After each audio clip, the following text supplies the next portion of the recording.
Ma, huwag ka naman ganyan magsalita. Hindi pa nga natin alam kung yung singsing na kinuha ni Cho yung sinasabi nyo. Bukas pupuntahan ko yun at ako mismo ang kukuha ng singsing. Saka ang pangit pakinggan na may nawawala sa bahay. Ano na lang ang sasabihin ng mga tao makakarinig? Na tayo-tayo na nga lang may isa pang magnanakaw? 4 lang tayo rito oh. Saka imposible naman malilikot ang kamay ng mga bisita natin. Kung hindi mga kaibigan, mga kamag-anak naman. Mamaya kakasalitaan nyo yan, mapaaway pa tayo. Paano kung nailapag nyo kung saan? Kung sa labas nyo naiwala? Saka kung may magnanakaw dito, ano po yun? 3 kami suspect? Hey! Ewan ko!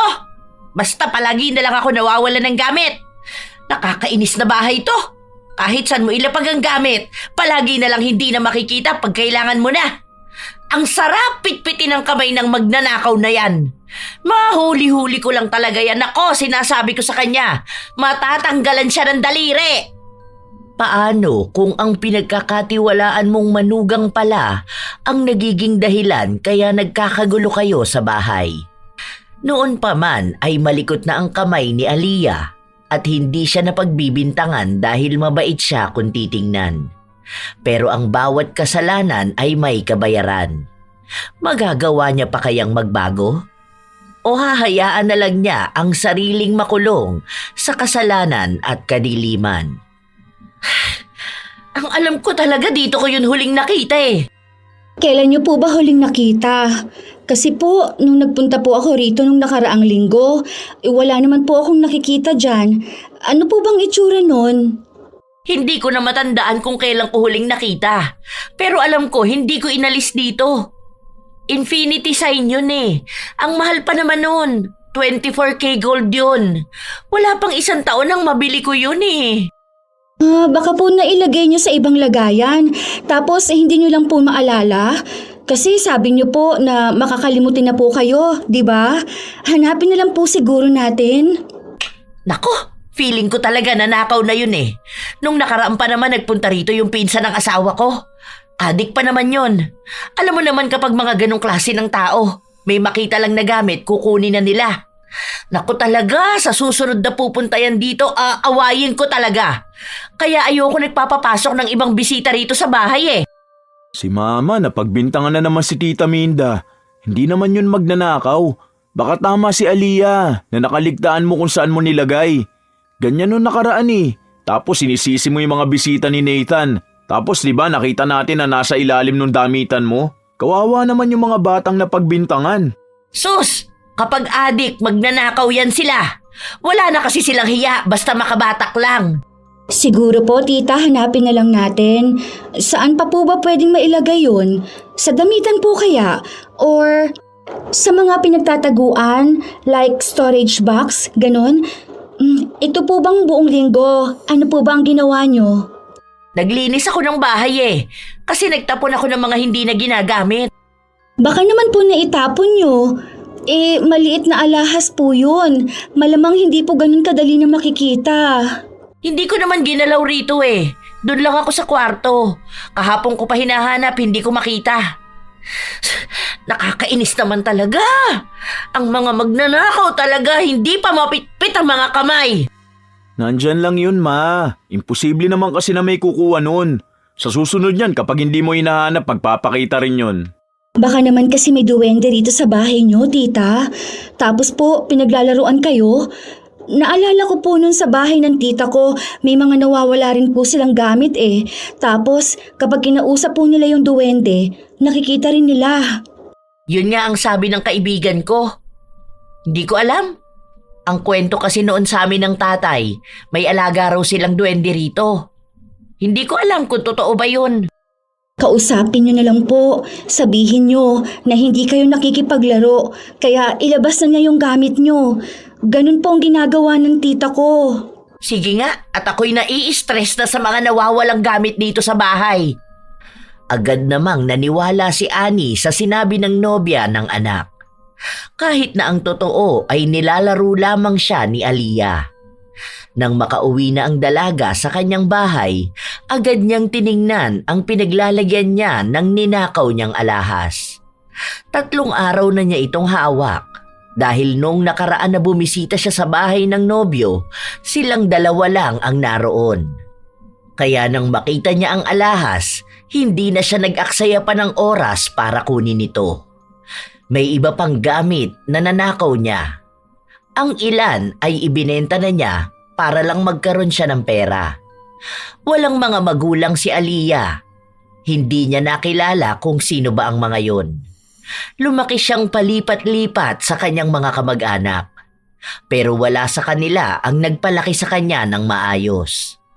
Nang sumapit na siya sa wastong edad, umalis na siya sa poder ng mga kaanak niya para maghanap ng sarili niyang uupahan na bahay. Dahil hindi naman siya nakapagtapos ng kolehiyo, wala siyang nakikitang magandang trabaho. Bata pa lamang si Aliyah, sanay na siyang manguha ng gamit ng iba.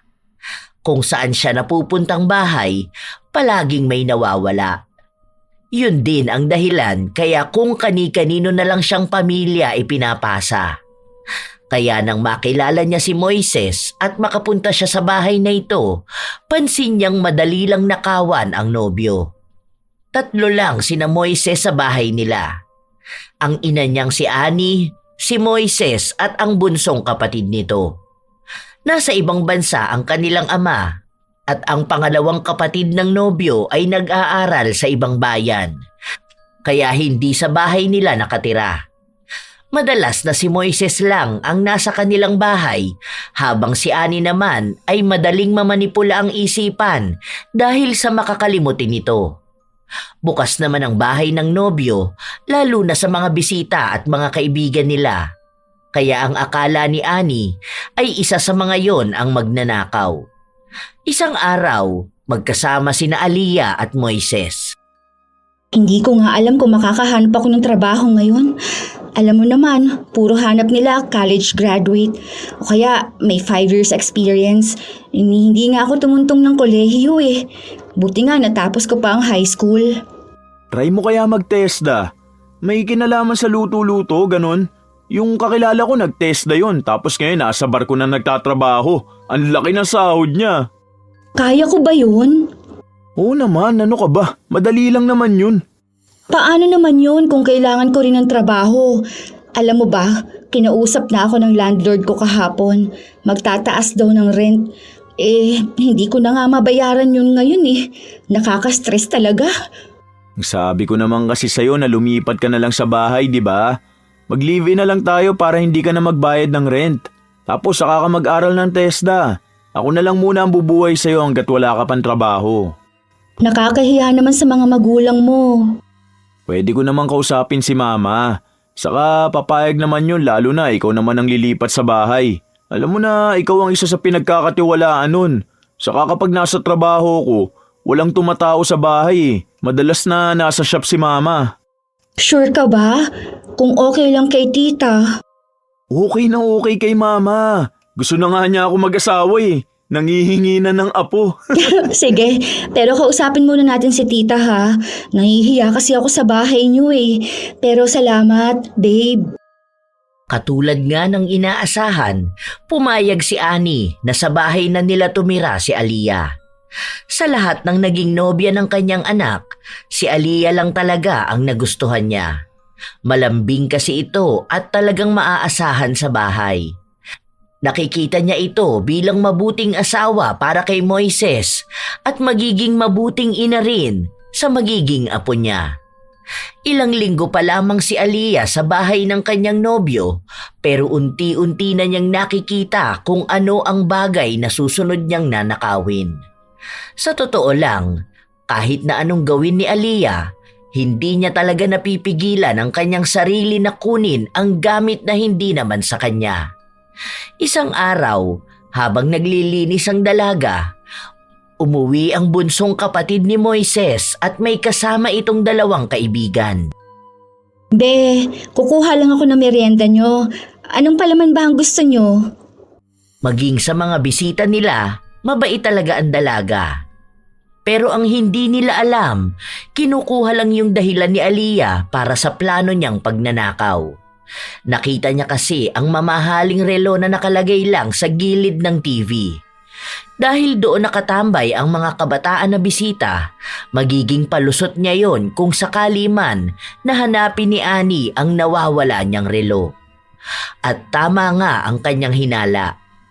Kinabukasan, nagising siya dahil panay na naman ang daldal ng ginang. Ay, ano na naman kayang dahilan kaya nagdadadaldal na naman si Mama? Ang aga pa oh. Day off ko ngayon, gusto ko sana matulog pa. Sige na, matulog ka na muna. Ako na lang ang kakausap kay Mama. Lumabas ang dalaga at naabutan niya si Annie na naghahalungkat ng gamit. Inilipat niya rin ang lagayan ng TV. Ma, bakit po? Ano po nangyayari? Kalilinis ko lang po kahapon. Bakit po? May dumi po ba dyan? Hindi ko po kasi nailipat yan eh. Baka po kasi mahulog ko ang TV. Naiinis na naman ako rito sa bahay. Yung relo ko hindi ko makita. Inilapag ko lang dito kahapon eh. Ano ba naman yan? Yung Chanel na relo niyo po? Oo. Nakita mo ba?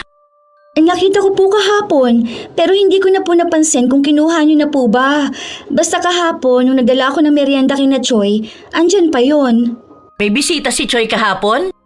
Opo, yung dalawa po niyang kaibigan. Umuwi rin naman po sila bago kayo umuwi.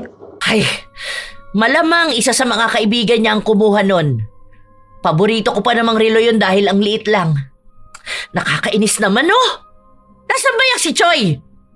Kinausap ng ginang ang kanyang anak at tinanong kung nakita ba nito ang ginawa ng kanyang mga bisita dahil may nawawala na naman silang gamit. Ipinaliwanag naman ng bata na hindi naman malilikot ang kamay ng kanyang mga kaibigan. Baka raw nailagay na naman niya ito kung saan.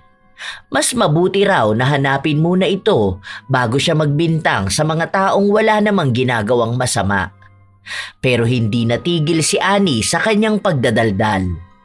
Pinagalitan niya ang kanyang anak at sinabi na sa susunod kung magdadala siya ng bisita, siguraduhin niya na binabantayan niya ang mga ito dahil maaaring may nakawin sila. Pinipilit naman ni Choi na ipagtanggol ang kanyang mga kaibigan. Dahil sa ingay nila, lumabas na rin si Moises. Nagkakagulo na sila sa loob ng bahay kaya nagpunta sa kusina si Aliyah at doon niya kunwaring nakita ang relo. Tita, ito po ba yung hinahanap ninyo? Ay oo! Saan mo nakita? Doon po sa taas ng microwave. Oh, nakita mo na Ma. Baka dun mo yan nailapag kagabi dahil nagpainit ka ng ulam. Kita nyo na? Inuuna nyo po kasi yung pagbibintang ng tao eh.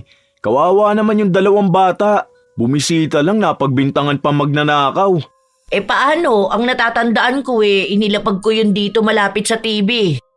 Kung inilapag nyo yan sa tabi ng TV, paano naman yan mapupunta sa taas ng microwave? Ay, teka po, naalala ko na. Kasi po kagabi, ang sabi po ninyo, iinitin nyo nga po yung ulam, tapos nadumihan po yung kamay nyo.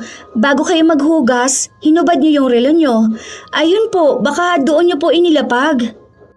Hindi na matandaan ni Annie ang nangyari kagabi, kaya hindi niya masabi kung tunay ba ang sinasabi ni Aliyah. Pero dahil doon nga natagpuan ng relo, maaaring yun nga ang totoo. Madalas kasi na nakakalimutan ni Annie ang mga nangyayari. Minsan, inilalapag niya ang gamit sa ibang lugar at hindi na niya maalala. Alam na yon ng kanyang mga anak, kaya sa tuwing may hinahanap siyang nawawalang gamit, pinagsasabihan siya ng mga ito. Lalo na at ang hilig niya pang pagbintangan ng ibang tao. At dahil alam yon ni Aliyah, naging parte na ng kanyang plano ang lituhin palalo si Annie para kung sakali man na may mawawalang gamit sa loob ng bahay, hindi siya mapagbibintangan. Isang araw, naiwan sina Annie at Aliyah sa loob ng bahay. Naririnig ng dalaga ang usapan ni Annie at ng kanyang asawa. Nagsabi ang lalaki na magpalagay na lang sila ng CCTV sa loob ng bahay. Nang matapos ang usapan, doon lang nagsalita ang dalaga. Para sa akin lang po, tita. Parang hindi po maganda na magkaroon ng CCTV sa loob ng bahay nyo. Kasi parang wala naman pong privacy ang mga tao. Tapos, tayo-tayo lang naman po ang nasa bahay. Parang ang pangit naman pong tingnan na wala tayong tiwala sa isa't isa. Kasi ako po, sa totoo lang, kahit kailan, hindi ko naisipan na magnakaw. Yung ibinibigay nyo na nga lang po sa akin, nahihiya na nga po ako natanggapin eh. Naaano kasi ako. Alam mo yun, may mga bumibisita kasi rito sa bahay. Siguro po kung may bisita, bantayan na lang din natin sila. Saka po, bibihira lang mangyari yun eh. Madalas po ako lang ang nasa bahay or minsan kami ni Choi. Para lang naman po sa akin. Pero dahil po bahay po niyo ito, kayo pa rin po ang masusunod.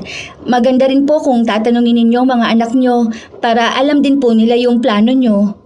Ano ba sa tingin mo? Masyado na ba talaga ako nagiging makakalimutin? Hindi pa naman ako ganong katanda eh. Yung totoo lang po, tita. Grabe na po ang pagiging makakalimutin nyo. Naalala ko po nung nakaraan, nakalimutan nyo po yung isinalang nyo sa kalan. Nagpapakulo ata po kayo ng tubig, tapos nakalimutan po ninyong magluluto kayo ng noodles. Ganon na ba kalala? Ang alam ko lang na nakakalimutan ko kapag may itinago akong gamit, tapos hindi ko na maalala kung saan ko nilagay. Hay nako, bakit kaya ganito ang nangyayari sa akin? Siguro po dahil stress kayo. Baka po sa negosyo nyo. Kung gusto nyo po, ako na lang po muna magbabantay sa tindahan. Dito na lang po muna kayo sa bahay para kahit na paano makapag-relax naman po kayo. Napaisip si Annie sa mga salitang sinabi sa kanya ng dalaga. Wala pa rin namang trabaho si Aliyah at mukhang makakatulong nga kung magpapahinga muna siya. Nag-aalala rin kasi si Annie na baka lumala ang pagiging makakalimutin niya at makalimutan na rin niya ng tuluyan pati ang sarili niya at ang kanyang pamilya. Nang kinagabihan, nang makauwi na si Moises, nagkaroon sila ng pag-uusap ukol sa mga bagay at desisyon na gagawin ni Annie. Sinabi ko naman sa iyo dati yan, di ba ma? Ang lala kasi ng stress mo last year, lalo na doon sa pamangkin ni Kuya George. Bakit? Ano nangyari? Ay, hindi ko ba naikwento sa'yo? May kinuha kasi si mama na magbabantay sa tindahan. Tapos ang ginawa naman nun, nagpapa-order siya ng feeds. Tapos hindi namin alam yon. Kaya lahat ng benta sa kanya napupunta. Ayun, ang laki ng lugi ni mama. Hala, grabe naman yung mga ganong klase ng tao. Pinagkatiwalaan na nga sila tapos magtatarantado pa. Kaya swerte mo na. Kapag nakakilala ka na mapagkakatiwalaan talaga, no? Bibihira na lang kasi yung mga tao na gumagawa ng tama.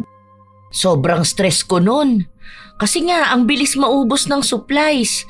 Tapos wala namang kinikita ang tindahan. Ang tagal ding nakabawi ng tindahan ko nun. Akala ko nga malulugi na ako ng tuluyan eh. Doon nagsimula yung pagiging makakalimutin ni mama. Minsan may sasabihin pa yan sa'yo, kunwari may ipapagawa siya. Tapos makakalimutan niya na yun. Sa sobrang dami niyang iniisip dati. Tapos ang sabi ko sa kanya, magpahinga na nga muna siya kahit na dito na lang siya sa bahay. Or lumabas-labas siya para mag-enjoy. Yun din sinasabi ni Papa eh. Kaso itong si Mama ayaw naman iwan yung tindahan niya. Paano ko naman kasi iiwan ang tindahan ko? Ang tagal ko na yung negosyo, no? Bago pa kami naging mag-asawa ng tatay mo, negosyo ko na yon. Tapos yun din ang tumulong para makapag-aral kayo. Wow, ganun na po katagal? Oo, ganun katagal na stress. May pinagkakatiwalaan ako noon na nagbabantay ng tindahan ko. Kaso, nung nag-asawa na siya, ayun, sumama na sa ibang bansa. Simula noon, kadalasan na nakukuha ko mga manloloko. Kaya dapat palagi ako nasa tindahan para bantayan sila. Huwag na po kayo mag-alala, tita. Hindi ko po kayo bibiguin kung hahayaan niyo po na akong magbantay sa tindahan. Tama naman po ang mga anak ninyo eh. Dito na lang po kayo sa bahay. Mas makakapagpahinga po kayo. Mas mapagkakatiwalaan naman si Aliyah, ma. Alam ko naman. Kaso, kaya nga hindi ko siya kinukuha dahil mag-aaral siya. Kapag sa tindahan siya, dapat dun lang siya nakatuon. Lalo na kung siya ang hahawak ng lahat. Okay lang din naman po sa akin. Basta po may trabaho ako. Mas gusto ko po talaga magtrabaho kaysa mag-aral. Nakakahiya naman po kasi eh. Ayoko rin naman pong si Moises lang ang bubuhay sa akin. Tapos nakikitira din po ako sa bahay niyo. Unti-unting kinukuha ni Aliyah ang loob ni Annie. Mabait naman sa kanya ang ginang pero sadyang nahihirapan lang ito na basta magtiwala. Pero dahil nakikita ni Annie na mabait naman ang dalaga, napapayag na rin siya nito. Gusto na rin kasi ng mga anak niyang manatili na lamang siya sa bahay nang sa gayon ay makikita niya rin ang mga taong bumibisita sa kanila. Para daw wala na siyang pagbintangan na ibang tao kapag may hindi siya makitang gamit. Kinabukasan, isinama ni Annie si Aliyah papunta sa tindahan. Nagbebenta sila ng pagkain ng baboy at manok. Iba na po palang itsura ng tindahan ninyo, tita. Unang punta ko po rito parang dito sa kabila yung counter. Kakalipat lang niyan nung nakaraang linggo. Halika rito, ipapakita ko sa iyo yung mga gagawin mo. Ipinakita ni Aliyah na madali lang siyang matuto para kahit na paano ay maibigay agad ni Annie ang tiwala sa kanya. Halos 1 linggo rin na tinuruan ng ginang ang dalaga bago niya ipinaubaya ang trabaho. Masama rin kasi ang pakiramdam ni Annie kaya napilitan siya na manatili na muna sa kanilang bahay. Sa pagkakataon na hawak na ng dalaga ang kaperahan, bumubuo siya ng panibagong plano kung paano siya makakapagnakaw ng pera. Magiging madali na lang ito kung tutuusin, lalo pat nakuha naman na niya ang tiwala ni Annie. Ilang linggo pa ang lumipas, pinapakita ni Aliyah na tama lang na siya ang hinayaang humawak ng tindahan. Hanggang sa nagpasya na rin silang dalawa ni Moises na magpakasal. Bakit kaya hindi nyo nalang idiretso sa simbahan? Plano na rin po namin yan, kaso sa ngayon, mas maganda po kung makikisabay kasi sa kasalang bayan. Libre lang po doon. Pag-iipunan pa namin yan sa simbahan, ma. Alam nyo naman po na mahal ang magagastos. Para sa akin, parehas lang din naman kasi yun. Sayang naman yung espesyal yung araw kung hindi nyo rin naman gagawin sa simbahan. Espesyal naman po ang bawat araw basta kasama ko po ang anak nyo. Isa pa po, di ba ang mahalaga naman po kapag nagpapakasal ay ang pagmamahalan namin? Wala na po yan kung sa bongga ba ang kasal o hindi. Kahit na simpleng kasalang bayan lang yan, nasa paraan naman po ng pagsasama namin yan. Sa bagay, tama ka naman. Iba talaga ang mindset ng magiging future wife mo, anak. Ang swerte mo talaga kay Aliyah. Naku, tama pala yan na magpakasal na muna kayo. Baka maagaw pa yan ng iba. O sige, saka na lang ang kasal sa simbahan pag umuwi na rin ang papa mo. Nagtawanan lang sila. Ang daming magagandang salita na sinabi ni Annie sa kanyang magiging manugang. Gustong-gusto niya talaga ang dalaga, lalo na at magagandang katangian lang ang nakikita niya kay Aliyah. Nang maikasal na ang dalawa, mas lalong naging mabait si Annie sa kanyang manugang. Ipinagmamalaki niya ito, lalo na sa mga nakakausap niya. Minsan kasi, kapag tungkol sa manugang ang usapan nila ng mga kumari niya, si Aliyah ang nagiging angat. Sinasabi kasi ng mga kumari niya na kung hindi masasama ang ugali ng mga naging asawa ng mga anak niya, minsan naman daw mga tamad at hindi maaasahan sa bahay. Malayo raw sa ugali ni Aliyah na kahit galing sa trabaho ay nagagawa pa ring tumulong sa gawaing bahay at kahit na minsan ay hindi niya narinig na nagreklamo. Isang araw, nakatanggap ng mensahe si Annie mula sa kanyang mga kaibigan at nagyayaya ang mga ito na magkita-kita sila. Bago pumayag si Annie, nagtanong muna siya sa kanyang mga anak. 4 na araw daw kami dun sa resort ng kaibigan ko.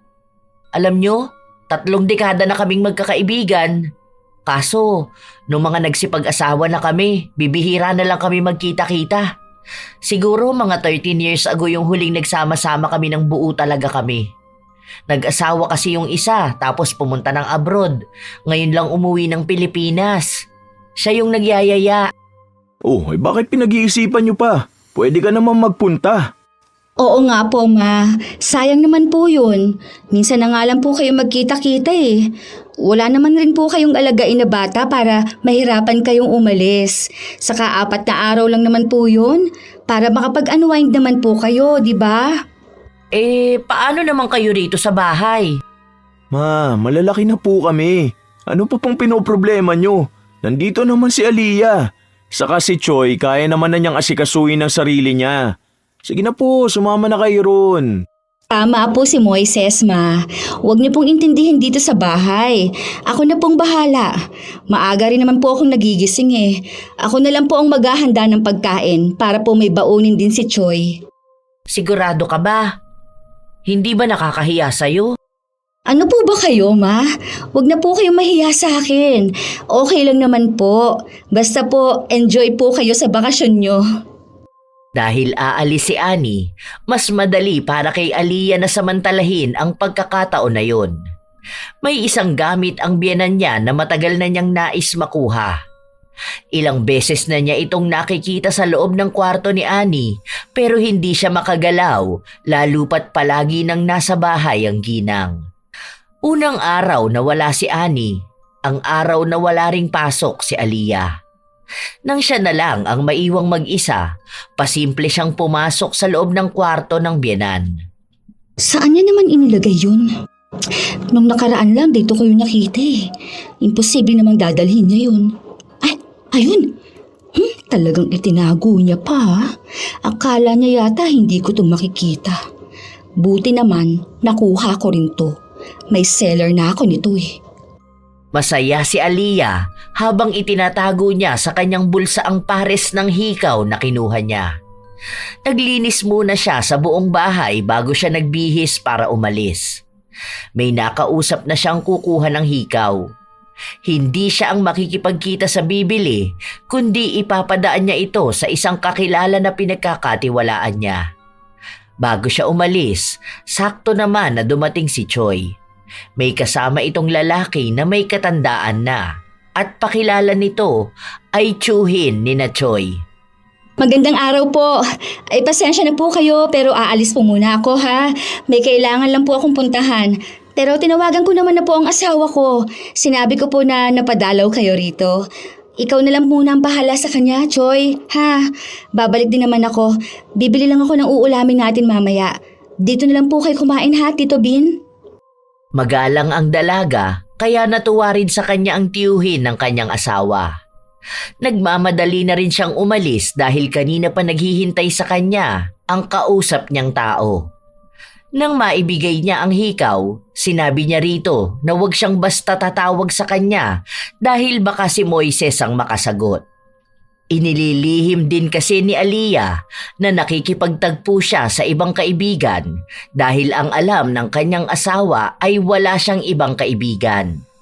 Maraming inililihim si Aliyah kay Moises at hindi naman naghihinala sa kanya ang asawa dahil sa galing niyang magtago at magpalusot. Nang makabalik sa bahay si Aliyah, naabutan niya na nakauwi na ang kanyang asawa. Oh, kararating mo lang ba, babe? Oo, tumatawag ako sa'yo kanina para itanong kung nasan ka. Isasabay na sana kita pa uwi. Ay, hindi ko napansin. Naka-silent ata ang cellphone ko. Oo nga, ang dami. Pati pala si mama tumawag din. Naku, sorry, hindi ko napansin. Nagpunta kasi ako ng palengke. Bigla kasi ako nag-crave ng sinigang na hipon. Alam mo naman kapag nasa labas ako, hindi ako humahawak ng cellphone, di ba? Natatakot kasi ako baka ma-snatch. Alam mo naman ang mga snatcher, ang bibilis sa mga kamay. Hindi, sige okay lang. Isasabay sana kita eh. Tapos si mama tumawag sa akin kasi nalaman niya nga na nandito si Tito Bin. Oo, nag-chat kasi ako kanina. Sinabi ko nga sa kanya. Sige, magluluto na muna ako para makakain dito si Tito. Tulungan na kita. Hindi na, babe. Sige na, makipagkwentuhan ka na lang muna sa tito nyo. Wala sila ni Choi. Pinuntahan yung isa pa naming kamag-anak dun sa kabilang kanto. Ano bang dahilan kaya yun napabisita? Ngayon ko lang ata siya nakita. Hindi ko pa rin naman nakikita yung iba niyong mga kamag-anak. Ang nakikita ko lang yung mga malalapit lang dito. Hindi kasi masyadong lumalabas ng bahay nila. Yan yung tito ko na sinasabi namin ni mama na milyonaryo. Ay, totoo ba? Bakit hindi halata? Yung suot niya kasi kanina parang gusot-gusot. Tapos parang may mantsa pa. Ganun lang talaga siya. Minsan nga kapag pumunta ka sa mansyon nila, makikita mo yan butas-butas ang damit eh.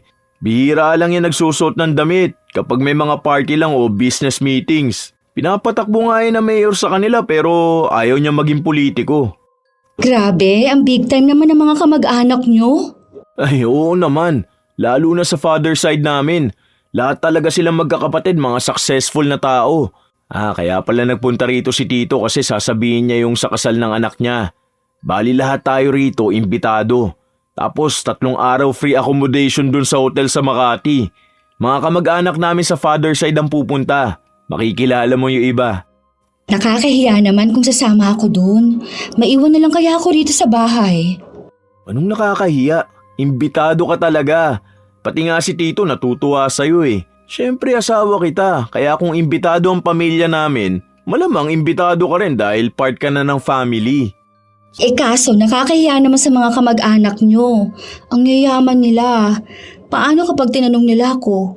Wala man lang akong pamilya. Wala naman silang pakialam dun. Saka mababait yung mga yun. Hindi naman imbitado yung mga mapangmata naming kamag-anak. Basta yung mga kapatid ni Papa, yun talaga mababait silang lahat. Sa totoo lang, hindi naman talaga nahihiya si Aliyah. Isa lang yon sa kanyang rason para hindi masyadong mahalata na gusto niyang sumama. Ilang buwan pa naman bago maganap ang kasalan na yon, kaya hindi na niya muna inisip ang tungkol doon. Ilang araw pa ang lumipas, nagpatuloy si Aliyah na kumuha ng mga gamit ng kanyang biyenan.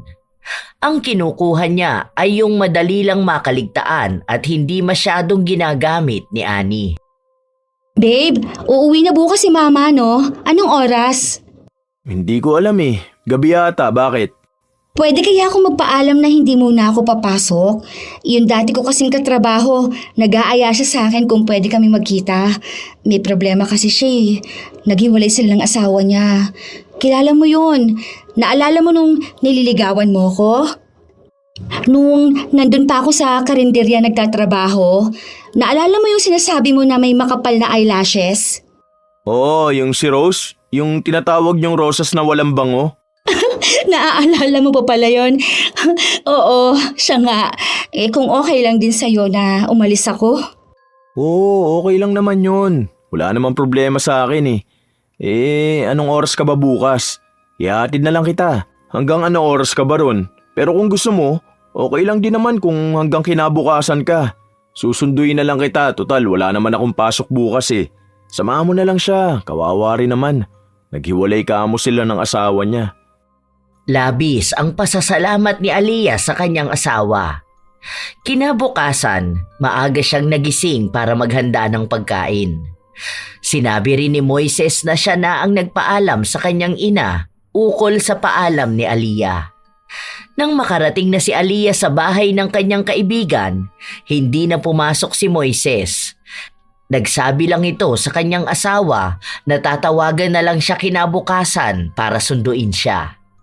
Ang hindi alam ni Moises, hindi naman talaga kaibigang dadamayan ang ipinunta ni Aliyah sa bahay na yun, kundi ang sugalan na palagi niyang pinupuntahan simula pa noon. Anong oras ba tayo magsisimula? Okay ako kahit walang tulugan to. Ano na ha? Nasaan na ba yung iba? Huwag niyo sabihin na mas nauna pa ako sa kanila ha. Ano ba naman yan? Bilisan niyo na. Tawagan niyo na ha. Para makapagsimula naman na tayo. Kating-kating ang palad ko Matagal nang lulong sa sugal si Aliyah at isa yon sa dahilan kung bakit siya nahilig sa pagnanakaw ng gamit. Dahil mamahalin ang mga nakuha niya sa kanyang biyenan, malaking pera din ang puhunan na magagamit niya sa buong laro nila. Mabuti na lang at madali niyang nakumbinsi ang kanyang asawa dahil hindi na rin naman nakikita ni Moises ang dating katrabaho na tinutukoy ni Aliyah. Dahil kabisado na rin niya ang kanyang asawa, madali na lamang para sa kanyang pasunurin ito gamit ang kanyang mga salita. Hindi rin naman alam ni Moises ang ginagawa niyang pagsusugal. Dahil bukod sa hindi siya humihingi ng pera sa asawa, nakikita rin nito na nag-iipon din siya para sa kanilang kinabukasan. Nagpatuloy ang masayang araw ni Aliyah. Hindi siya kinukulit ng asawa dahil malaki ang tiwala nito sa kanya. Ang ginagawa na lamang niya, nagpapadala siya rito ng litrato para kunwaring ipakita na kumain na siya. Ano ba naman yan? May balat ka naman ata sa puwet eh. Huwag ka kaya sumilip sa baraha ko. Hindi na ako manalo-nalo rito. Ano, naligo ka ba? Inaalat tayong dalawa ha? Huwag ka nalang bumakas dyan. Ang laki na nga ng talo ko. Ubus na yung perang dala ko. Tapos maaga pa para matapos ang laro. Panay reklamo si Aliyah, lalo pat sunod-sunod ang pagkatalo niya. Hanggang sa naubos ang malaking halaga ng pera na hawak niya galing sa mga pinagbentahan ng mga ninakaw niya. Pero dahil ayaw siyang patayuin ng mga kalaban niya, nagkaroon na lang sila ng listahan. Noong una, kahit na paano ay nakakabawi naman si Aliyah. Pero sadyang hindi para sa kanya ang araw na yon, kaya natalo siya. Malaking halaga ang dapat niyang bayaran sa bangka. Oo, promise. Akong bahala sa'yo. Bigyan mo lang ako ng 1 linggo. Papalitan ko ng mamahaling gamit yung utang ko sa'yo. Basta tiwala ka lang. Para naman tayong hindi magkakakilala rito ah. Alam mo naman na ni minsan hindi kita binigo, di ba? Walang takutan na magsusumbong sa asawa ha, hoy. Kayo ha? Basta, gagawin ko yon. Baka nga sobra pang maibigay ko sa'yo, ano? Malaking halaga ang kailangang maibigay ni Aliyah at sa oras na hindi niya yon maibigay ayon sa araw na napag-usapan nila, makakarating daw kay Moises ang listahan ng utang niya. Yun pa naman ang ayaw ni Aliyah dahil malamang ay papangit ang tingin ng kanyang asawa sa kanya at baka mahirapan ulit siyang maging malaya sa pagsusugal. Habang nagpapatuloy ang araw, nagpaplano si Aliyah ng bagong pagnanakaw. Isang araw, may kinuha siyang singsing na nasa lamesa lang. Pero nang balak na niya itong ibulsa, biglang dumating si Choi. Sa kanya pala ang singsing at binalikan niya ito sa bahay nang mapansin niyang hindi niya ito suot. Akala ko kay mama yan. Itatabi ko sana para ibibigay ko mamaya pag uwi niya eh. Sana tumawag ka na lang sa akin nung hindi mo sure kung nasa bahay ang singsing mo. Para sana hindi ka na umuwi. Baka maliit ka pa niyan sa next klase mo. Lihim na may inis na nararamdaman si Aliyah dahil akala niya'y makakaisa na naman siya. Kinukulit pa naman na siya ng pinagkakautangan niya. Nang isang beses na maliligo na si Aliyah, napansin niya na may naiwang singsing sa lagayan ng sabunan. Yun ang kinuha niya. Nang makakolekta na siya ng 3 gintong alahas, nakipagkita na naman siya sa kakilala niya. Sabihin mo sa kanya sobra pa yan ha. Sa kanya ka nalang kumuha ng porsyento o kaya kung maibebenta mo yan ng mas mahal. Tunay na ginto naman lahat yan eh. Walang nagsusuot ng peke sa bahay na yon. Yung padre de pamilya kasi nila palagi nagpapadala ng alahas. Sige na, saglit lang ako eh. Babalik pa ako ng tindahan. Nagmamadali si Aliyah na umalis. Pagpunta niya ng tindahan, nakita niya roon ang biyenan. Oh, ma, ano pong ginagawa niyo rito? Wala, napadalaw lang. Boring na sa bahay eh. Ah, may kinatagpo lang po ako. May binili po akong damit sa online. Sa susunod, huwag mong basta iiwan ang tindahan ha. Alam mo naman na ikaw lang ang pinagkakatiwalaan ko. Ayoko pa naman nagtitiwala sa kung sino-sino. Kung kailangan mong umalis at medyo matatagalan ka, sabihan mo ko para ako muna ang papalit sa'yo. Bakit po parang stress kayo? Na-stress na naman ako sa bahay. Kanina pa ako hanap ng singsing ko, hindi ko na naman makita. Oh, anong singsing naman po ma? Noong nakaraan may nakita ako sa bahay pero kinuha po ni Choi kasi ang sabi niya sa kanya. Dapat nga po itatabi ko yun eh. Kasi kako, baka mawala na naman kasi nakaligtaan yun na naman. Ang itsura po nun parang ano po siya. Wedding ring pero may X na nakapalibot. Ay oo, Yun nga ang hinahanap ko. Ayun po, kinuha po ni Choi. Dahil ang sabi po niya, sa kanya raw po yun. Binigay ko naman po dahil hindi ko naman po alam kung sa inyo po yun. Hindi ko pa po kasi nakitang suot niyo yun. Bago pa lang naman yun. Nakakainis namang Choi yan, oo. Bakit naman niya aangkinin yung hindi sa kanya? Alam niyo, ma, ayoko lang po talagang nagsasalita eh. Pero po kasi, may nawawala rin po akong gamit. Hindi naman po siya ganun kamahal tulad sa inyo pero may halaga rin naman po yun. May nabili po kasi ako dati na relo. Kaso hindi ko na po alam kung nasaan na.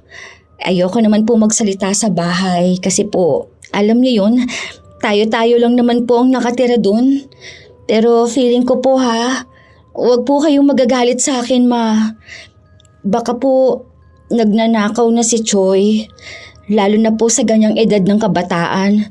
Parang maluluho po sila. Lalo na kung may mga kaibigan niyang nanunulsol sa kanya. Imposible naman na magnanakaw ang anak ko. Ang daming pera nun. Palagi pang binibigyan nyo ng isa pa niyang kapatid na nasa Maynila. Hindi naman po basta masasabi yung ganun, ma. Minsan po, hindi yan sa pera na hawak nila eh. Meron pa naman po na ganun, yung may sakit na pagiging magnanakaw. Parang kahit hindi niya alam o hindi niya sinasadya, nakakapagnakaw siya. Baka po merong ganun si Choi. Ang daming sinabi ni Aliyah na mabilis lumason sa utak ng kanyang biyenan. Nang makauwi sila sa bahay, hinintay muna nilang umuwi ang dalawa bago sila nag-usap-usap. Ang dapat na kalmadong pag-uusap ay nauwi sa galit ni Annie. Pinagpipilitan kasi ng anak niya na hindi siya magnanakaw at kahit na kailan, hindi niya naisipan na kumuha ng gamit ng iba. Sure ka ba, babe, na nakita mo yung kinuha ni Choi? Oo, umuwi pa nga siya para kunin yon. Binigay ko naman sa kanya dahil hindi ko naman alam kung kanino yun eh. Nangatwiran si Choi na hindi yun ang singsing na kinuha niya. Dahil sa kaibigan niya yung singsing na naiwan sa bahay. Magtigil ka dyan! Bukas kukunin ko yung sa kaibigan mo, ha? Ang kapal na mukha nun! Ang mahal ng ginto na yun tapos aangkinin niya lang! Simula ngayon, tigilan mo na yung mga kaibigan mo na yan, ha?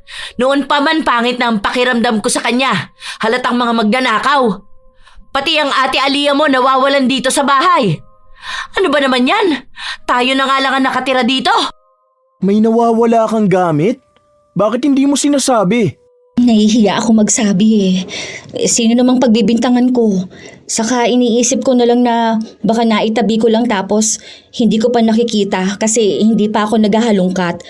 Ayoko kasi nang sisihan sa totoo lang. Kahit ako ayoko naman ng ganyan. Lalo na pambibintang. Pero kasi palagi na lang may nawawalang gamit dito sa bahay eh. Hindi ko alam kung dahil ba sa duwende na yan o sa mga bisitang malilikot ang kamay o dahil sa kung sinong punyetang magnanakaw na nakatira sa bahay na to.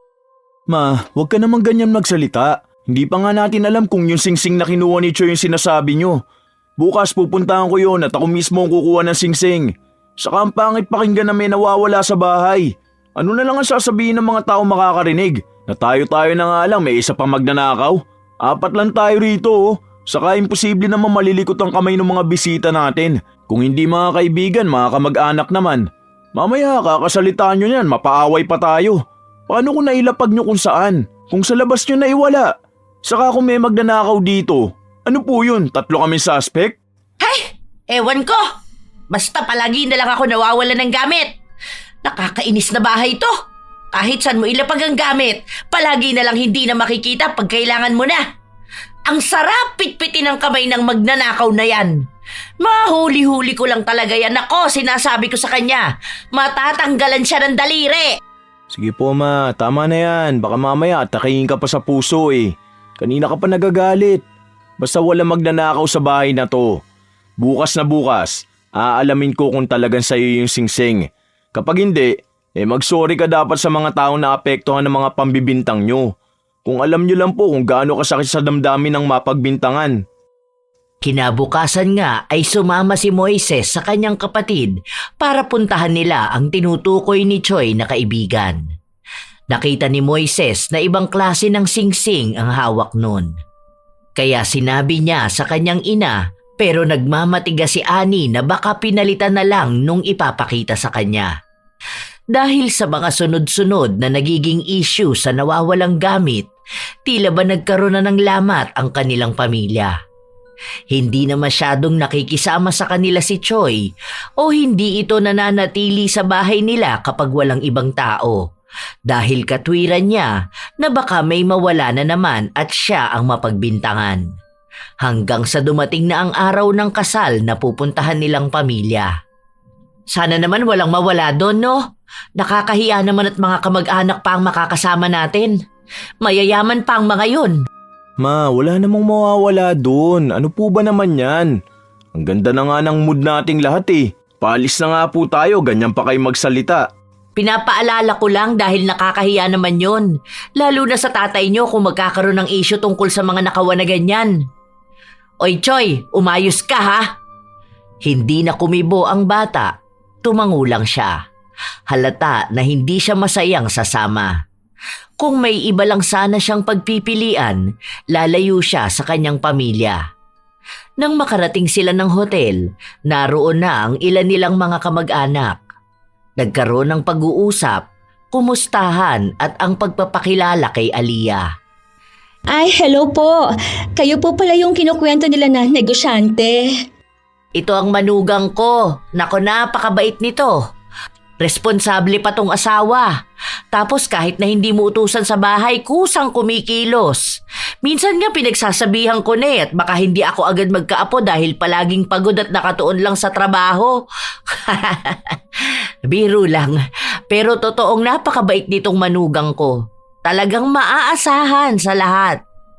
Ngumingiti lang si Aliyah sa mga sinasabi ng kanyang biyenan. Mabilis namang nakasundo ni Aliyah ang mga kamag-anak ng kanyang asawa. Kahit na kanino siya matapat, palagi niyang nadadala sa usapan. Hanggang sa bago sila umuwi, may nagsabing nawawala ang kanyang pitaka. Dahil sa nangyari, hindi muna sila nakalabas. Sinubukan muna silang kausapin isa-isa. Ito na nga ba ang sinasabi ko? Huwag ka naman muna mambintang, ma. Mamaya hindi naman pala sure na nawawala yung wallet niya. Kita mo naman ang bitbit nilang maleta, dalawang malaki. Paano kung naipit lang pala nila ron? Hala, wait lang. Yung relo ko hindi ko na makita. Inilagay ko lang yun sa bag ko eh. Tapos inilapag ko sa upuan kanina. Nawawalan ka rin ng gamit?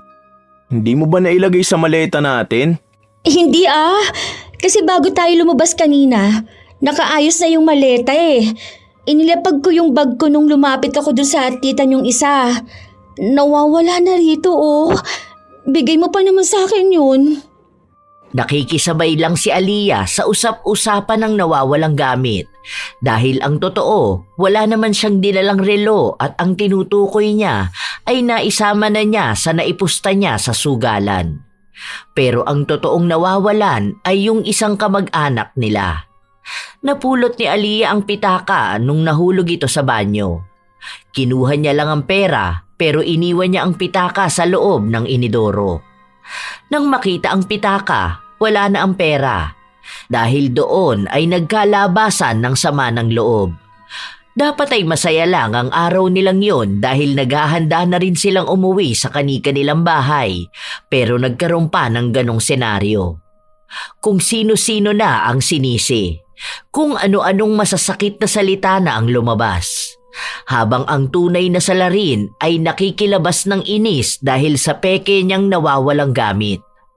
Hanggang sa ilang araw na ang nakalipas, patuloy pa ring nagbabangayan ang magpapamilya, lalo na sa social media.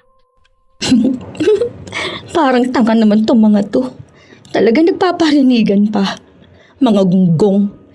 Ang yayaman nyo nga. Ang bobobo nyo naman. Ay, ano ba naman yan? Napunta sa pera ang mga utak. Ay, bahala kayo sa buhay nyo. Basta ako, may pera akong pangsugal. Pero kulang pa to. Nasaan kaya yung bagong bigay ni Relo kay Ani? Para may reserba lang ako kapag natalo ako sa sugal. 3 araw na mananatili sa bahay si Aliyah dahil gusto ni Annie na siya na muna ang magbabantay ng tindahan. Sa totoo lang, mas gusto nga yun ni Aliyah dahil mababa lang ang kupit niya kapag nasa tindahan siya. Tapos, madalas na pagod pa siya. Nakita niya ang relo, kaya itinabi na lang muna niya sa loob ng luma niyang sapatos. Bukas pa siya aalis para magsugal. Nang kinagabihan, hinahanap na naman ni Annie ang relo niya pero hindi niya makita kahit na anong gawin niya. Punyeta naman! Nasaan na ba yung relo na yon? Isang beses ko palang nasusuot eh. Huwag naman sabihing nawawala na naman. Ano ba yan? Nagwawala na si Annie sa loob ng bahay nila. Pinagbabaliktad na niya lahat ng gamit para lang makita ang nawawala niyang relo. Palaging ganun na ang nangyayari kaya para bang nasasanay na lang ang pamilya niya sa ginagawa niya. Nang patulog na ang mag-asawa, lumabas muna si Aliyah para magbanyo. Habang ang asawa naman niya ay napatayo dahil sa ipis. Nang dumampot siya ng lumang sapatos para patayin ang ipis, napansin niya ang nasa loob ng sapatos. Bakit may relo rito? Ito ba yung hinahanap ni Mama? Bakit nandito? Nang marinig ni Moises ang yabag ng asawa niya na papasok na sa kwarto, ibinalik niya ang sapatos. Balak na sana niyang itanong sa asawa pero hindi niya ginawa. Babe, ano sa tingin mo? Huwag na muna kaya akong pumasok bukas, no? Maglinis tayo ng bahay, yung ililipat yung mga gamit para mahanap natin yung mga nawawalang relo ni Mama. Wag na, babe. Saka na lang. Naglilinis din naman ako dito sa bahay eh. Makikita ko naman yon kung sakali. Tingin mo ba may magnanakaw sa bahay na to? Feeling ko nga si Choi eh. Halata sa kanyang guilty siya. Huwag kang magagalit ha. Yun lang ang napansin ko. Kasi kapag pinagsasabihan siya, hindi na niya pinagtatanggol ang sarili niya. Dapat pagsabihan mo yung kapatid mo. Mahirap na kapag nakasanayan na niya yung pagiging magnanakaw niya. Sa bagay, tama ka nga naman. Kapag nasanay pa naman ang isang magnanakaw, hindi na yung titigil. Sana mahuli na kung sino man may malikot na kamay dito. Para naman matahimik na ang bahay. Hindi umamin si Aliyah kahit na nahuli na siya ng kanyang asawa. Kaya ang ginawa ni Moises, kinuha niya ang relo at ibinalik sa kwarto ng ina. Kaya nang magising kinabukasan si Aliyah at hinanap ang relo, wala na sa pinaglalagyan niya. Inis na inis siya dahil ang natatandaan niya, doon niya inilapag. At mas lalo siyang nagtaka noong makita niyang suot na ng biyenan ang relo. Bad trip naman. Paano naman bumalik sa kanya yung relo? Hayaan na nga. Sa susunod, makukuha ko naman ulit yan. Umalis si Aliyah para pumunta sa bahay na pinagsusugalan nila. Marami siyang pera, kaya kung makawaldas siya ay daig niya pa ang milyonarya. Oh, hanggang alas 4 lang ako ha. Baka umuwi na yung mga tao sa bahay at hanapin ako. Pero sa susunod na linggo, wala ang asawa ko. Aalis yun. Pupunta ng Taiwan para dun sa meeting sa work niya. Yon, kahit buong magdamag walang tulugan, lalaban talaga ako. Ganda sana ng laban ngayon, no? Kaso nabawi naman ng biyenan ko yung relo. Nakakainis nga eh. Ang hirap na niyang pagnakawan ngayon ha. Lahat na ng bagay nakatago na. Sana makumbinsi pa siyang wag nang magpalagay ng CCTV sa bahay. Ang dami niyang arte eh. Pwede naman siyang humingi ulit ng gamit sa asawa niya. Eh kung wala lang mga alahas yon at mamahaling gamit, naku, hindi ko naman pakikisamahan yun. Ang daldal, nakakapikon. Ang daming pangit na salitang binitawan ni Aliyah laban sa kanyang biyenan. Hanggang sa nabanggit ng kalaro niya na kulamin na lang niya. Para daw kung sakali na mahirapan, ipamana na agad ang mga gamit sa kanya. Natawa lang noong una si Aliyah pero seryoso ang kausap niya. Ibinigay sa kanya ang numero at lokasyon kung saan niya matatagpuan ang mangkukulam. O kaya ay pwede naman daw siyang samahan. Wala naman yon para kay Aliyah, pero nang napansin niyang naghihigpit na sa lahat ng gamit ang biyenan, bigla na lang niyang naisip na magpakulam. Nilinaw niya na hindi niya naman ipapapatay si Annie. Pero gusto niya lang na manghina ito at mawala ng kakayahan para kumilos mag-isa. Para hayaan si Aliyah na tumulong sa kanya. Sa ganong paraan, mas mapapadali ang kanyang pagnanakaw. Yun nga ang nangyari. Bigla na lang nahimatay si Annie habang nasa tindahan siya, kaya dinala siya sa ospital at si Aliyah lang ang nagbantay sa kanya bago dumating si Moises. Ano nangyari kay Mama? Ayos na ba siya? Lumabas na ang resulta. Wala namang nakita. Pero nangihina kasi siya eh. Baka sa stress din, no? Ang sabi ko kasi sa kanya, wag na siya sa tindahan eh. Lalo na ngayon, ang daming stress dun dahil yung ibang supplies na galing dun sa bagong supplier. Mga sira naman. Inaasikaso ko na nga yun para ibalik. Ma, anong nararamdaman mo? May masakit ba sa'yo? Maayos naman ako, anak. Huwag kang mag-alala. Nahihilo lang talaga ako. Magpahinga ka na lang muna, Ma. Huwag ka na kasi magpaka-stress. Ang sabi sa akin, pwede naman na raw iuwi si Mama. Sige, ako nang bahala. Umuwi ka na muna sa bahay. Baka nandun na si Choi. Ako na lang ang mag-aasikaso dito para makauwi na rin si Mama. Hindi naman tumanggi si Aliyah na umuwi. Dahil ang mangyayari, siya lang ang mag-isa sa bahay at makakakuha na naman siya ng alahas. Ilang araw pa ang lumipas, palagi na lang nakahiga sa kama si Annie. Ang manugang naman niya ang palaging nagbabantay sa kanya. Nak, pwede bang pasuyo ako ng tubig? Sige po, sandali lang ha. Mamaya po mga 3 p.m. inom po kayong gamot. Wala namang epekto sa akin yung gamot. Sayang lang ang pera natin dyan. Kaso yun po ang sabi ng doktor nyo. Siguro dahil matanda na rin ako kaya ganito. Baka malapit na ang oras ko. Huwag nyo naman pong sabihin yan, Ma. Baka po kasi sobrang stress nyo. Huwag po kayo masyadong magpaka-stress. Kung hindi nyo po kontrolado ang isang bagay, huwag nyo na pong isipin pa. Kunwari, may nawawala kayong gamit. Hayaan nyo na lang po. Kung makikita nyo naman po, di makikita. Kung hindi, ganun po talaga yun. Paano? Mahahalaga sa akin ang lahat ng gamit ko. Mas mahalaga naman po ang buhay ninyo. Dalang-dala naman si Annie sa mga mabubulaklak na salita ng kanyang manugang.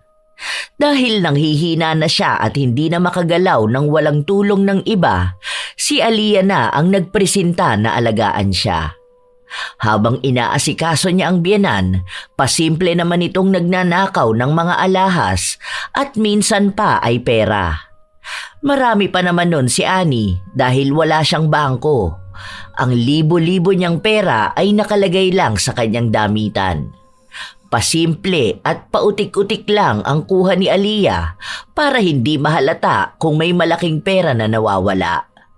Isang araw, habang natutulog si Annie, lumabas si Aliyah para magsugal. Oh, show money Kasi simula pa lang natin gusto nyo na kaagad magpalista. Tingnan nyo ako, ang daming pera. May mga alahas pang maipupusta. O, game na!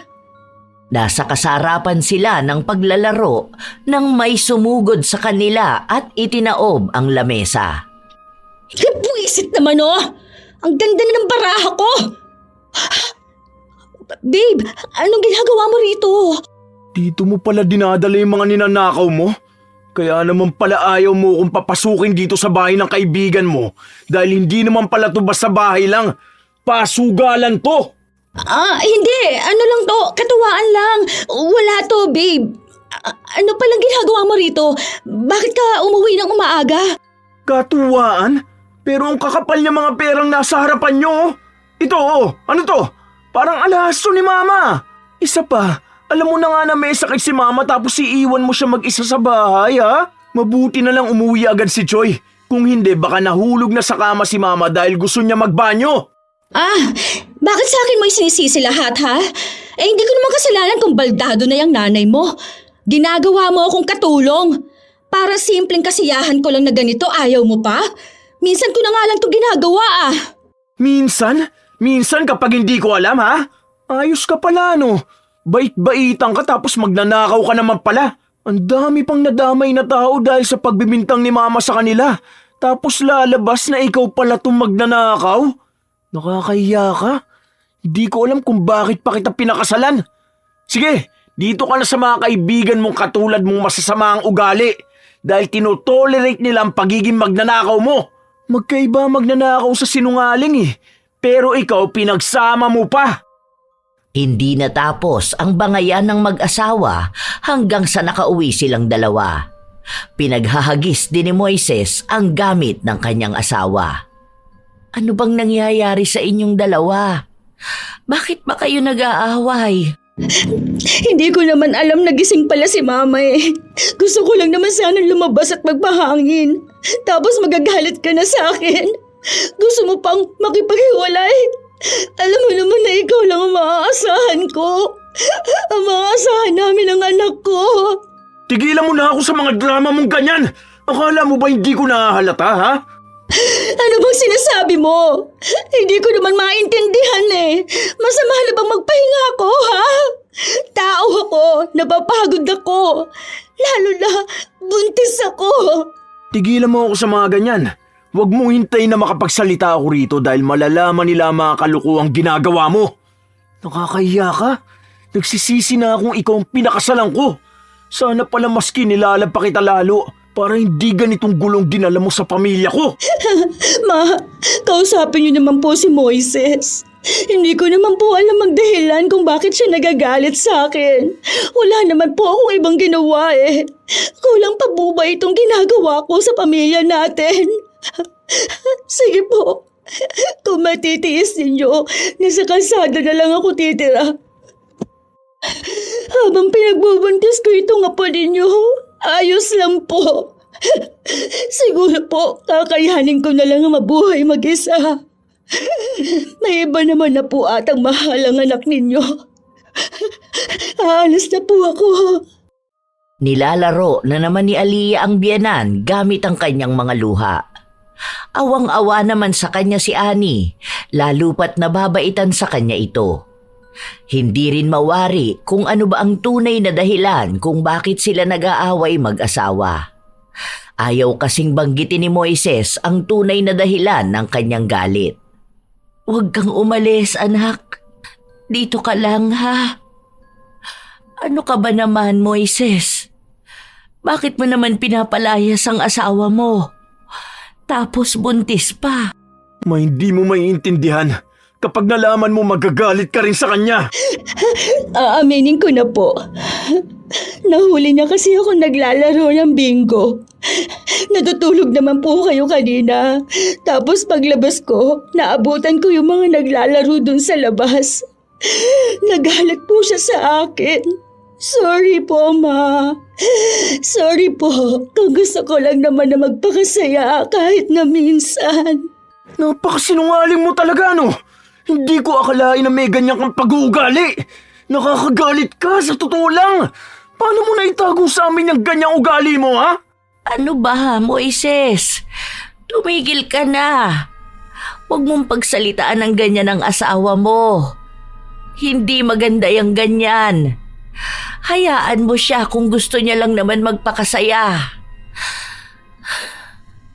Naiintindihan ko siya na nakakaramdam siya ng pagod dito sa bahay, lalo na at may ahalagain pa. Huwag kang umalis, Aliyah. Dito ka lang. Ayusin niyo yan. Hindi yung maliit na bagay lang sa pagsasama niyo. Hiwalayan na agad ang naiisip na solusyon. Nanginginig na sa galit si Moises dahil siya pa ang nagmumukhang masama, na para bang siya pa ang walang kwentang asawa. Hindi umalis si Aliyah dahil siya pa ang kinampihan ng biyenan. Nang dalawa na lang silang magkasama ng kanyang asawa, doon na bumalik ang tunay niyang ugali. Saan ka pupunta? Wala kang pakialam. Paanong walang pakialam? Asawa mo ako? Hindi na kita asawa. Siguro sa papel na lang. Pero hayaan mo, sa susunod wala ka na rin pangahawakan na ganun. Wala pa lang ako maibigay na ebidensya para mapabilis ang paghihiwalay natin. Ang galing mo magtago. Ang galing mo magpanggap. Pasalamat ka, hindi ko masabi kay mama na ikaw yung magnanakaw sa bahay dahil baka mapahamak pa siya. Baka sa sobrang sama ng loob niya atakihin pa. At kapag nangyari yun, mas lalo lang kitang hindi mapapatawad. May paiyak-iyak ka pang nalalaman, tapos magpapanggap ka pang buntis. Dahil pinapalayas mo ko. Isa pa, wala namang masama sa ginagawa ko. Gusto ko lang naman talagang maging masaya. Masaya ka kapag may ninanakaw ka? Kapag may nababaliw na kakahanap ng gamit na nawawala? Hindi ko alam kung bakit hindi man lang kita pinaghinalaan. Siguro dahil nadadala rin ako sa pagpapaawa mo. Ngayon hindi ko na alam kung totoo bang mahal mo ako o nadala ka na lang din yung pagiging magaling mo magpanggap. Mahalaga pa ba kung mahal kita? Hindi pa ba sapat na may asawa ka? Na may kinikilala mga magulang mong misis mo, ha? Ikaw ang unang lumapit sa akin, di ba? Hindi ko naman siguro kasalanan na niligawan mo ko. So ibig sabihin wala lang talaga sa'yo to? Itong pagsasama natin? Bakit ka pa nagpakasal sa akin? Dahil gusto mo. Isa pa, gusto ko rin naman ata. Hindi naman mahalaga yun eh. Ang gusto mo lang naman magkaroon ng isang pamilya. Ngayon naiintindihan ko na kung bakit hindi ka mahal ng mga kamag-anak mo. Dahil kung nalaman ko na ganyan ka, hindi rin kita mamahalin. Alam mo, hindi ko matanggap na nalinlang mo ko eh. Kami ng pamilya ko. Pati mga kamag-anak ko nagkagulo na dahil sa'yo. Sapat na siguro yung mga nalaman ko para tanggapin na walang magbabago sa pagmamahala na to. Dahil wala naman talagang pagmamahal na namamagitan sa atin. Masakit ang katotohanan na yon para kay Moises. Ang babaeng mahal niya, walang pagpapahalaga sa pag-ibig. Gustong-gusto na niyang palayasin si Aliyah pero hindi niya magawa dahil nakikiusap ang kanyang ina. Kung may lakas lang sana si Annie, sasabihin ni Moises ang lahat. Pero dahil mahina ang kanyang katawan, hindi na nais pang dagdagan ng kanyang anak ang stress na nararamdaman. Unti-unti nang kumukolekta ng ebidensya si Moises na siyang magagamit niya para hiwalayan ang asawa. Kahit na mahal niya si Aliyah, hindi siya papayag na pinipili lang siya nito dahil lang siya ang pinakasalan at siya ang kailangan. Habang tumatagal din, lalong lumalala ang karamdaman ni Annie. Ma, dapat ayusin mo na yung pamana mo. Kunwari, kung paano mo hahatiin sa mga anak mo yung pera mo o mga alahas mo. Pinag-iisipan ko na nga yun.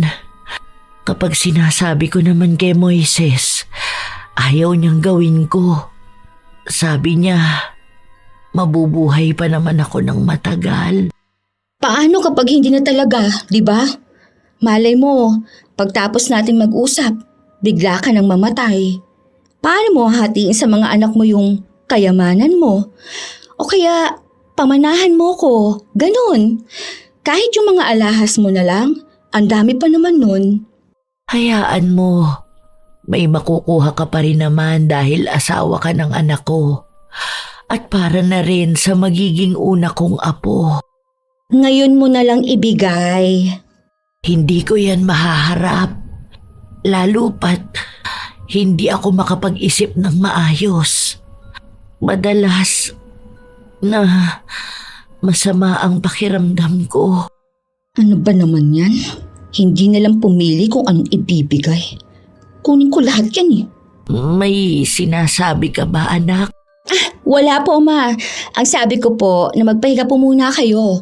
Uminom na po kayo ng gamot para makatulog na po kayo.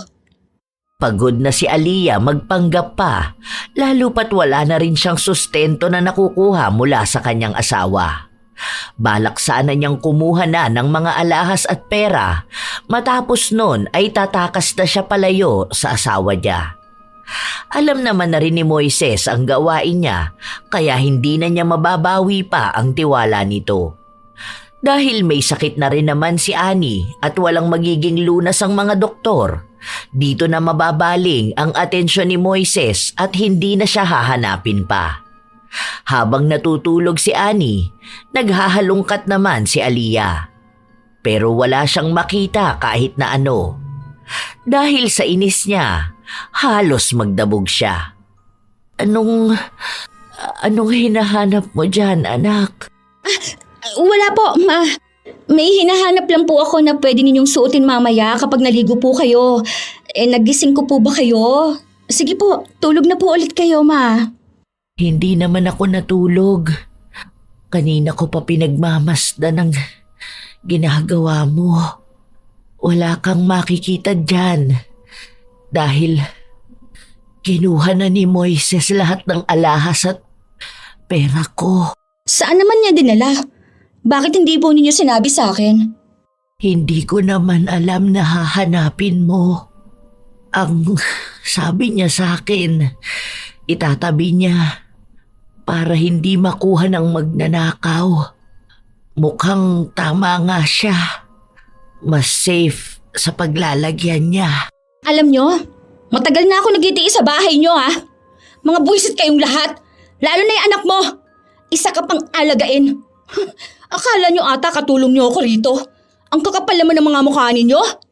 Bakit ka naman ganyan magsalita, anak? Ano bang ikinagagalit mo? Lahat! Mga buwisit kayo! Makalayas na nga sa punyetang bahay na to. Maghanap kayo ng mag-aalaga sa inyo ha, para yun ang bayaran ninyo.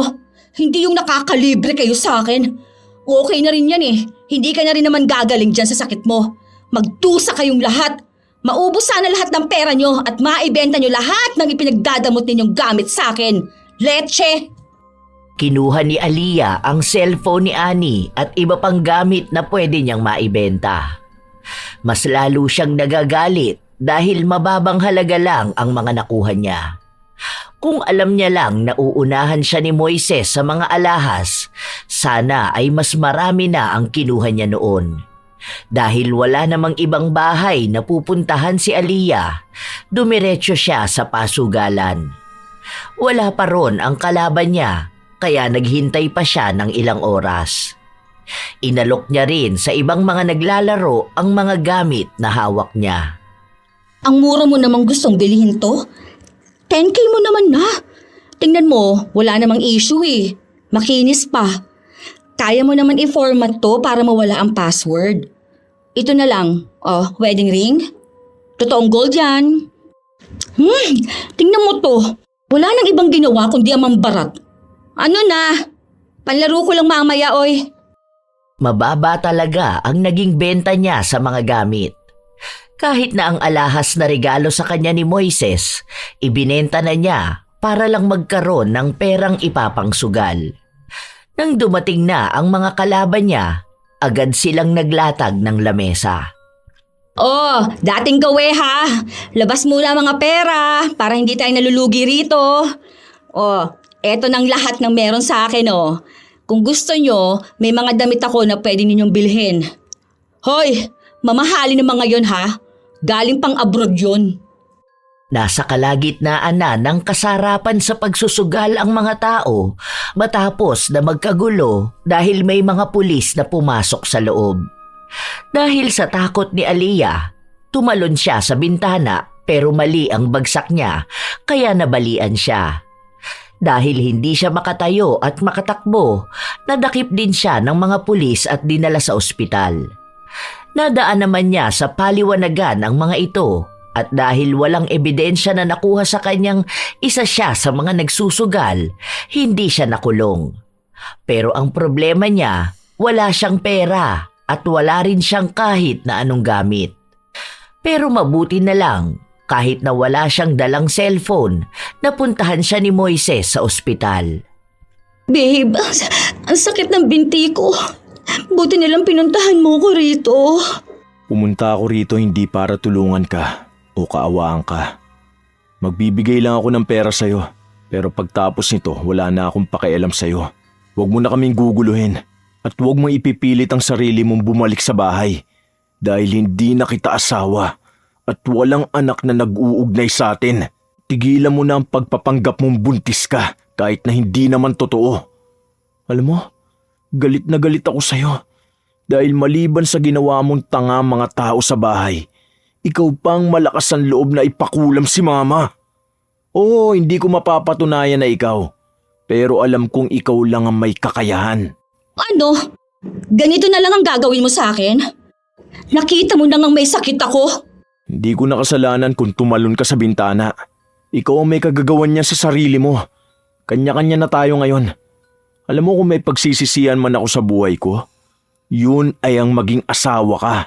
Maling-mali ako na hindi ko muna kinilala ang pagkatao mo. Hindi ko inisipan ng maling dahilan kung bakit walang mga kamag-anak mo ang gustong tumulong sa'yo eh. Ngayon alam ko na, sino nga namang magpapatira na magnanakaw sa bahay nila. Kahit na anong pagpapaawa ni Aliyah, wala nang nararamdaman pa ang kanyang asawa. Kinokonsensya niya ito at sinasabi na nangako sila noong kasal nila na magsasama sila sa hirap man o ginhawa. Pero sinabi lang ni Moises na ibang pagkatao ng asawa ang pinakasalan niya, hindi ang tunay na pagkatao nitong sinungaling, magnanakaw at sugarol. Tinotoo ni Moises ang sinabi niya kay Aliyah na hindi na niya ito tatanggapin pa sa buhay nila. Habang si Ani naman ay nahirapan makipaglaban sa mangkukulam. Halos 3 albularyo na ang napakiusapan nila pero hindi nagtagal ay gumaling na rin si Ani. Simula nang mangyari yun, nahirapan na talaga siyang magtiwala dahil kahit pala ang mabuting tao na kaharap niya ay may itinatago palang sikreto. Ilang taon pa ang lumipas, napawalang bisa na ang kasal ni na Moises at Aliyah habang si Moises naman ay nagkaroon ng bagong kasintahan. Magkaiba ng ugali kay Aliyah. Ang bagong kasintahan ni Moises ay galing sa isang matinong pamilya at alam niyang hindi nagtatago ng tunay na ugali. Mabait din ito sa kanyang ina at sa pamilya.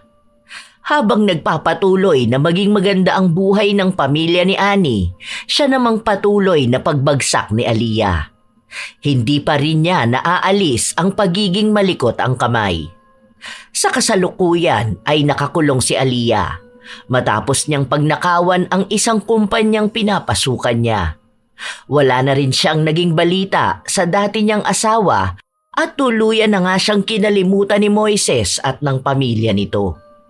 Minsan, ang mga taong magnanakaw ay nagtatago sa isang magandang imahe para hindi mapaghalataan ang masasama nilang ginagawa.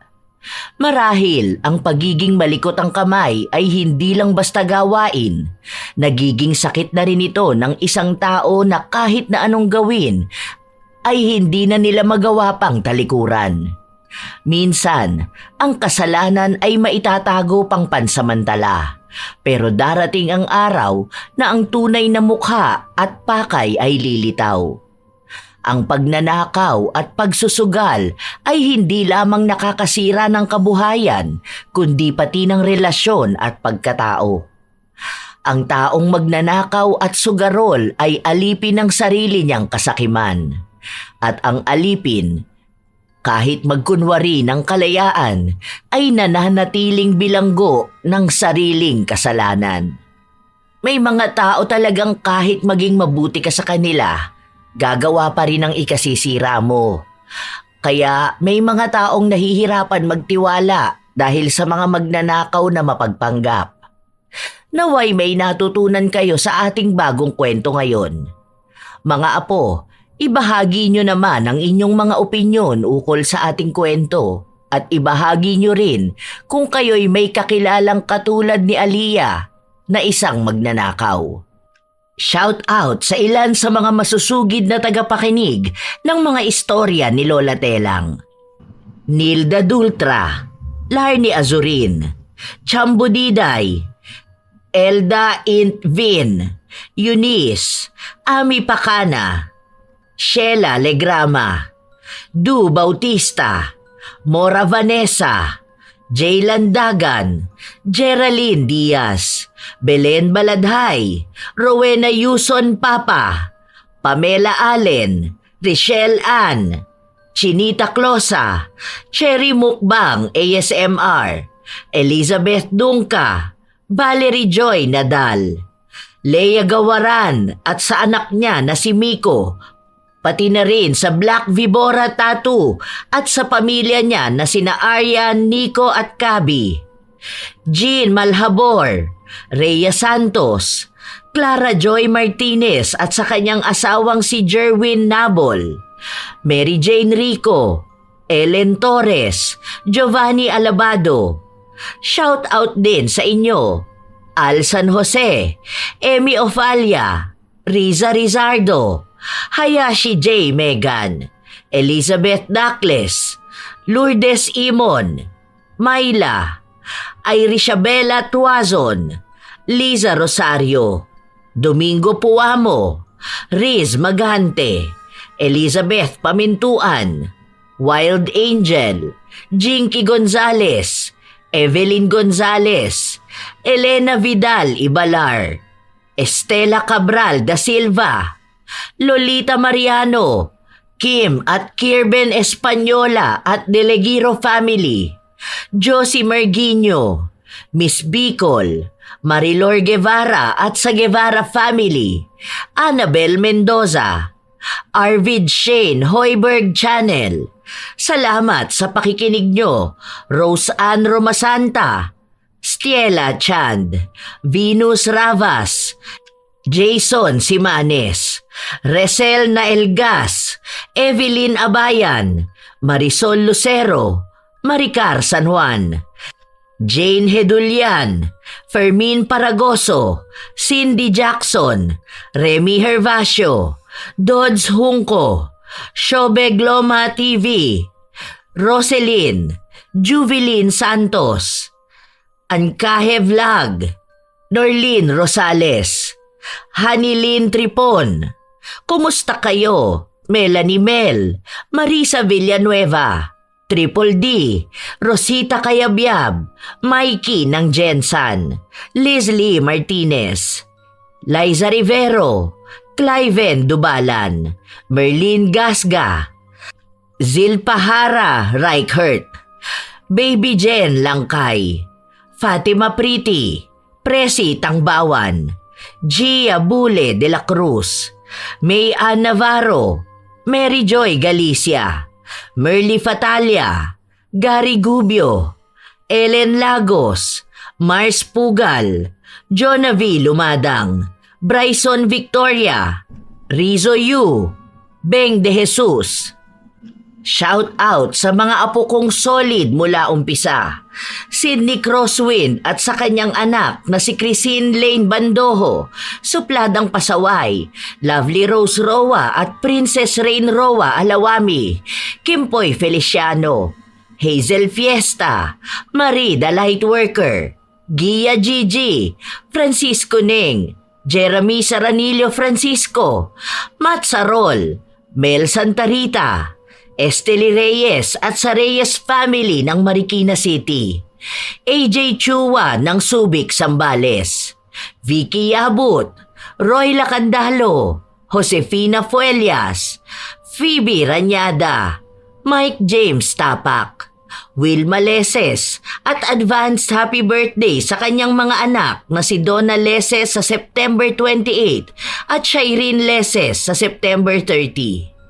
Leonisa Cobo, Lurian Vitalicio, Jenny Suzuki, Raquel Hasigawa and to her husband Mitsuru, Maria Lina Kagawa, Lynn Hasigawa, Elise Padilla, Lydia Lopez, Gemstone Claro, Lance MBB, Rosalina Bugayong, Ami Yong, Ami Bug, Angelina Ignacio. Sa buong team manok ng Amsik Angeles City, Pampanga, Ray Galedo at sa Galedo family ng Kabuyaw, Laguna, Roslyn Mangilin, Cherry May Libiran, Robert Crimen, Razon Yao, Milrose Demate, Angel Cancelier, Jaime Constantino, Jennifer Makasinag, Alma Naong at Rachel Whitney. Ako ang inyong Lola Telang at maraming salamat sa lagi niyong pagsubaybay, mga apo.